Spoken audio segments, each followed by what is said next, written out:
Olá! Nesse vídeo vamos falar sobre varíola dos macacos. Se você está preocupado porque novos casos estão surgindo rapidamente em todos os lugares do mundo e do Brasil, às vezes chegou ao seu estado ou à sua cidade e você quer tirar todas as suas dúvidas, esse vídeo é para você. Nele eu vou falar como é transmitida a doença, como se pega a varíola dos macacos, quais os sintomas de varíola dos macacos, qual o período de incubação da doença, quais os tipos de lesões de pele que você deve ficar atento e como se proteger dela, como se prevenir da varíola dos macacos. Também vou falar se já tem vacina para a varíola dos macacos e se você tomou aquela vacina da varíola humana e tem aquela marquinha no braço, será que você está protegido contra ela? Mas antes, já vá curtindo o vídeo, se inscreva no canal para não perder as nossas dicas de saúde e ative o sininho para receber as notificações. E espalhe esse conhecimento com seus amigos e familiares. Quanto mais pessoas souberem, mais a gente tenta frear essa doença. Ainda dá tempo. E me conta, você está apreensivo? O que você acha sobre a varíola dos macacos? De que parte do Brasil ou do mundo você é? Escreva aí embaixo.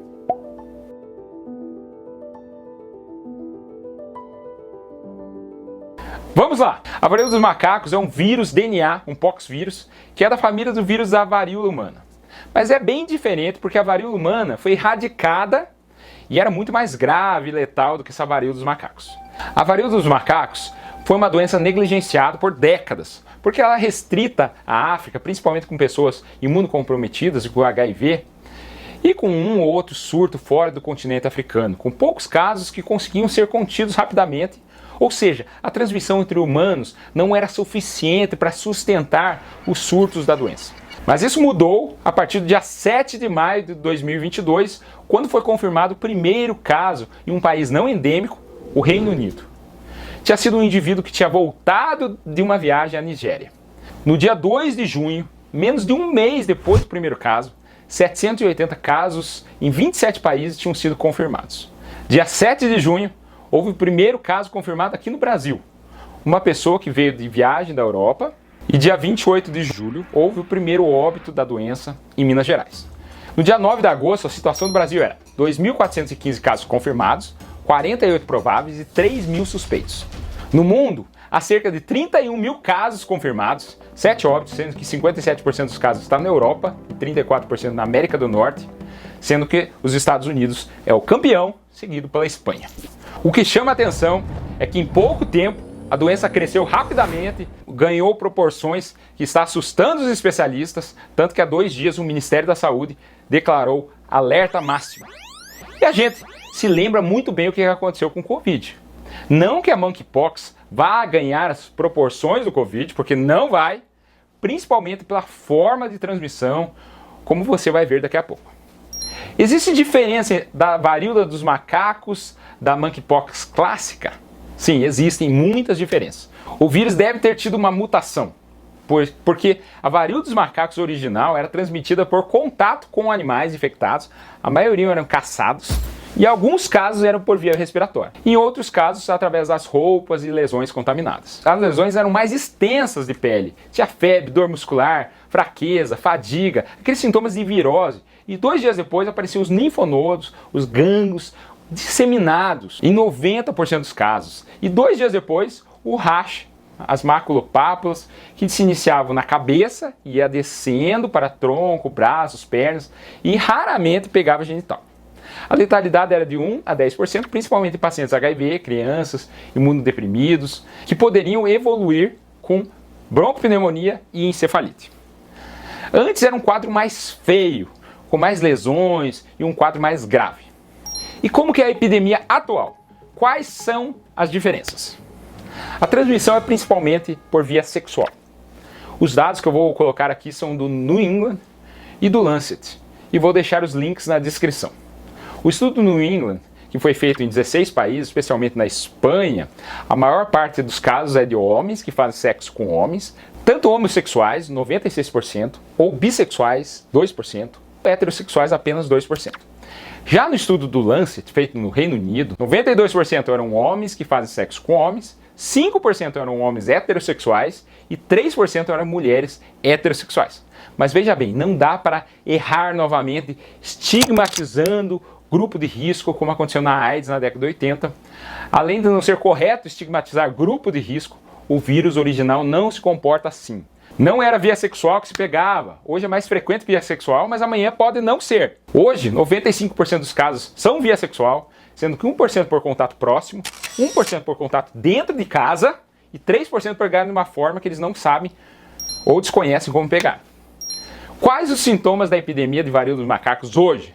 Não adianta procurar aquelas lesões clássicas porque tem diferenças marcantes.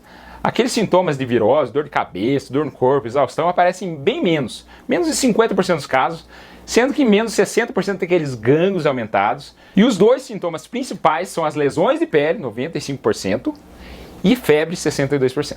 Pode também ter faringite, dor de garganta, em 21%, proctite ou dor retal, em 14%, que pode ser muito forte, alguns casos necessitando de internação. E a principal diferença da forma clássica para essa é o lugar onde são as lesões. Lembra que antes a lesão era disseminada. Agora 73% são na região genital e anal, 25% pega face, 25% pega tronco e membros e 10% pega a palma das mãos ou planta dos pés. As lesões de boca, em torno da boca, podem dificultar a alimentação e as lesões começam com primeiro um rash maculopapular, seguido por vesículas, que a pessoa pode pensar que é herpes, depois crostas e por último cicatrizes. Aqui eu tenho que chamar a atenção. Até as crostas não fecharem, há um risco de transmitir a doença, diferente da catapora, que quando já está em crosta não passa mais. Então tem que esperar cicatrizar. Crosta não vale. As lesões podem ser de várias formas, incluindo pápulas, vesículas, pústulas umbilicadas, pústulas ulceradas e crostas. Normalmente, ali na lesão tem o vírus. Então, para fazer o diagnóstico, tem que ser feito um RT-PCR do vírus daquela lesão ali, que é o lugar mais confiável. Outra diferença é o local do aumento dos gânglios. 61% dos casos é na região inguinal, da virilha, e 29% da região cervical. E o sêmen pode transmitir a doença? Sim. Teve um caso de um paciente HIV positivo que foi documentado no Lancet e que o sêmen continuou positivo durante mais de 19 dias. Quais são as complicações mais temidas?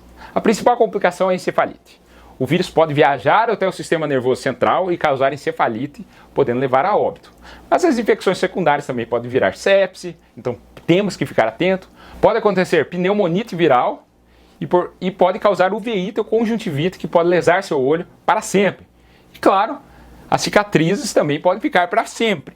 E quais são os principais grupos de risco para acontecer uma forma grave? Imunossuprimidos, crianças com menos de 8 anos e gestantes que podem fazer transmissão transplacentária. Você que está me assistindo, você viu que surgiram algumas lesões na sua pele ou na língua. O que você tem que fazer?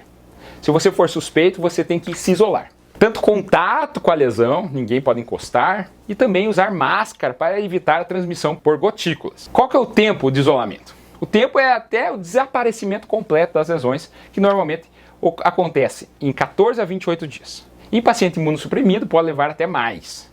Você tem que comunicar quem você teve contato.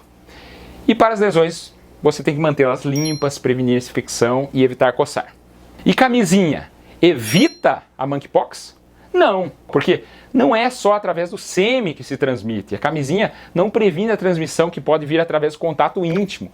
E a lesão pode estar do lado, escondida e você não conseguir enxergar. Se for lesão anal, você pode fazer um banho de assento. Se tiver lesão no olho, você tem que procurar um oftalmologista para prescrever colírios, para evitar que você perca o olho.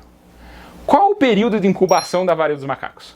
Você teve contato com alguém? Em quanto tempo você vai aparecer a doença? O período de incubação da varíola dos macacos é geralmente de 6 a 13 dias, mas pode variar entre 5 e 21 dias. Tem vacina para monkeypox? Sim, mas não sabemos se é eficaz. Na França, entre 276 pessoas que receberam uma injeção após ter contato com pessoas infectadas, 12 contraíram a varíola dos macacos.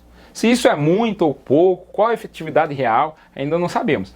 Mas parece que pós-exposição 3 dias tem uma maior eficácia. No Brasil ainda não chegou a vacina. E se você tomou a vacina para varíola até a década de 70 e tem a marquinha no braço, ela pode te proteger? Provavelmente sim. A chance de mais de 85% de proteção. Mas mesmo assim, começou agora, esse surto, não dá para se fiar demais. Então como se proteger? Lavando as mãos, usando máscaras. Se você tiver alguém na família, deixe um quarto isolado ou pelo menos uma cortina, preferencialmente, para a pessoa ficar longe. E a pessoa que entrar em contato com o doente deve ter nascido antes da década de 70 com a marca da vacina no braço. Você também deve calçar luvas para pegar toalhas, lençóis, fronhas do paciente para serem lavadas. Lave as roupas em água quente, maior que 70 graus, com sabão e detergente habituais. Evite chacoalhar a roupa, porque você pode inalar o vírus. E os copos, talheres, pratos devem ser lavados preferencialmente em uma pia dedicada àquele paciente. E o contágio pode se dar por gotículas respiratórias, sendo necessário o uso de máscaras enquanto houver suspeitas. Espero ter ajudado, sanado a maioria das dúvidas. Gostou do vídeo? E qual vai ser o próximo vídeo que vai assistir? Vou deixar 2 recomendações aqui ao lado. Nossa playlist sobre diabetes, que tem muitos vídeos sobre o assunto.